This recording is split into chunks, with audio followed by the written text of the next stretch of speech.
I think the theme that they have in common is attention.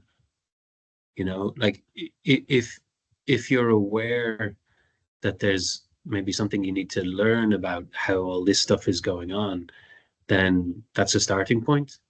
And that's how it was for me. Like for me, I was in a kind of fight or flight mode a lot of times Mm. in work.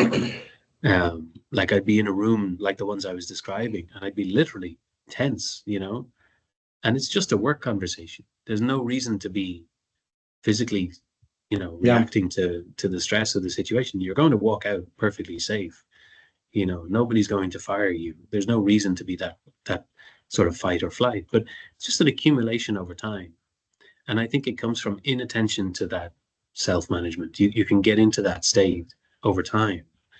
Um, so to me, it was about like some of the things you described, like recognizing where is it, what does it feel like describe that. It's like, oh, it's like I'm shoulders are scrunched up and I can't stretch, and something I don't know, tension, and just paying attention to it, naming it to myself, and saying, huh, I wonder what I need to do to manage that. And that's Yeah. literally the level of the conversation. But not paying attention to it, I think, is worse than paying attention. Paying attention to it is better than ignoring it. And sometimes welcoming in the kind of negative stuff, you know, um, like saying, "Oh, it's actually helpful to feel stress in this conversation because I'm talking to someone senior. So like my brain or my body is protecting me against the risk of doing something silly. But I just need to be aware that I'm not a caveman, right? I'm in an office and I'm perfectly safe. There's no predator going to eat me, right? Um, and I read a bit about this during the pandemic, and it was helpful. I got kind of techniques from um, therapy. Like there's a book I read called it's a brilliant title, "Don't Feed the Monkey Mind." Right, it's the best title ever.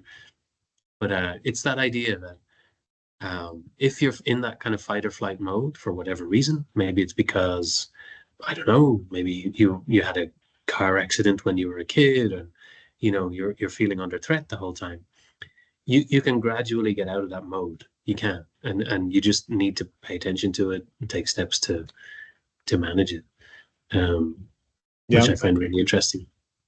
And it's one thing is this is more from the space of working with kids, but I love this saying, name it to tame it. I Yeah. think it's coming from Dan Siegel, and it's like very often that's the first step. You actually need to notice it and name it, and then a lot of different things can come. The a lot of different things is also the hard part of realizing how much energy do you want to invest in Mm. taming it. In a sense, uh, at some level, a lot of the things that you described that are somewhere in the space of cognitive biases also, Mm. it has a lot to do with your brain wiring, basically. It's Yeah. like what is your organism or your brain trained to do. So someone says something not nice about your idea, and then what happens in you, because maybe in the past, how you were grown by your parents, what they were telling, what people in school were telling to you, and so on and so on. And now you have some type of reaction to it. And Mm.